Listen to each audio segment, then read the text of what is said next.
Tannehill could start on any team. No, Tannehill's washed. He's washed. Really? You think he's washed? I don't think he's washed. I think he could start. He's washed.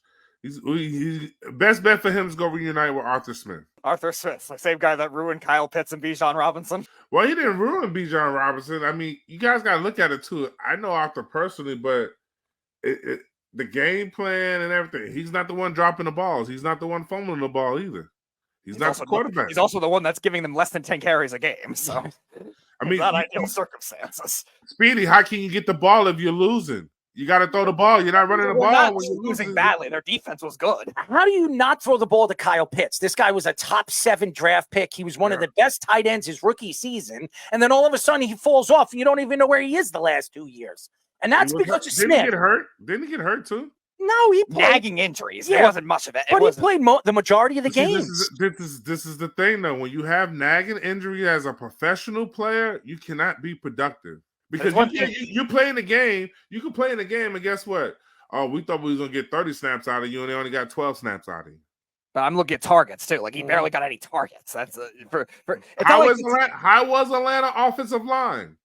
They were fine. They were pretty good last year. They were great in 2022. They were good last year. Who got the most targets for Atlanta? Drake London. They forced the ball to Drake London. They had to, because, again, they don't have another choice. And that's the other point. Well, they had Kyle Pitts, and they had Bijan Robinson. Right. And Sean, come on, they had nothing? Yeah, Sean, that's the other point. They had weapons all over the place. That's the other point, too. Like, they have 2 out of 3 of those. They had Hollins, too, didn't they? Yeah, they had Hollins. And it's not like, again, it's not like they had, all right, Kyle Pitts is losing targets because Bijan Robinson's carrying the ball 30 times. No, he wasn't doing that either. Tyler Algier and Cordero Patterson, they had all these other random guys they had in the ball too. Johnny Smith was getting targets. Cordero Patterson's not a wide receiver no more. He's a running a hybrid, back. Yeah, he's a hybrid / tight end. He's a trick play guy. Right, but even he was getting. Wasn't he a Pro Bowl player 2 years ago? He was. Arthur Smith's first year as a head coach in 21 2 years ago was very good. Like, but besides that, like, he's kind of a gadget player, and he was still getting more touches than Pitts. But that was a problem this past year too.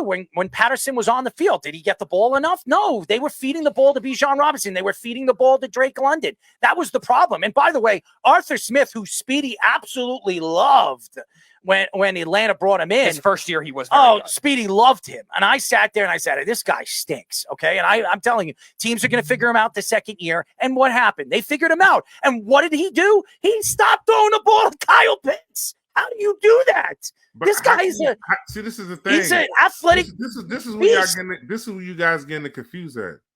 He's not the one throwing the ball. He calls the play. The quarterback has to get the ball to the receiver. Period. Whether it's to the left, right, whatever, the tight end, whoever it is, he's the one throwing the fucking ball.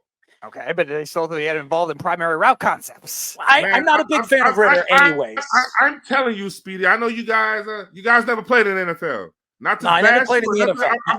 But I'm just trying to tell you, there's politics. There's a lot of things that's being said that, hey, we have to give this guy the ball. We throwing the ball to him. It's teams that will take a guy and not throw the ball to the guy so he won't hit his incentives and his contract. Well, yeah, that's a front office issue that teams will do. Like, we don't have to pay this extra bonus to a guy. That's ridiculous. Ladies and gentlemen, Sean Smith is an Arthur Smith fan. Are you related? I told you guys I was an Arthur Smith fan because he's a guy, one of the guys in the building, game plan. You're a professional athlete. To be a professional athlete, you have to be a pro.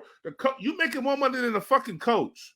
The coach just give you a game plan, but the game plan is here. You still got to go out there and react. I understand that. Sean, I've never played in the NFL, okay? So I understand what you're saying. I'm not saying that, but I'm just saying I'm just trying to prove a point to it. Like, hey, you saying he ain't getting these targets, but let's go back and look. Was he really open? No, or did the quarterback miss the read? I don't know. I don't know if you watched a lot of Atlanta Falcon games, but I did. And I'm going to tell you this right now. Kyle Pitts was open. He was open a lot. Speedy, am I wrong? In 2022, he was open a lot. I believe in 2022, I'm not sure about last year, but in 2022, he had the most uncatchable passes by tight end. When you look at a beast of a man like that, you got a 6'6", 6'7" tight end that can jump, that can catch, run a 40. I think he ran a 40 in like 4.6, 4.5 or something like that. And it has a tremendous athletic ability, big hands, and can catch anything. When he was coming out of the draft, everybody said he was a sure thing.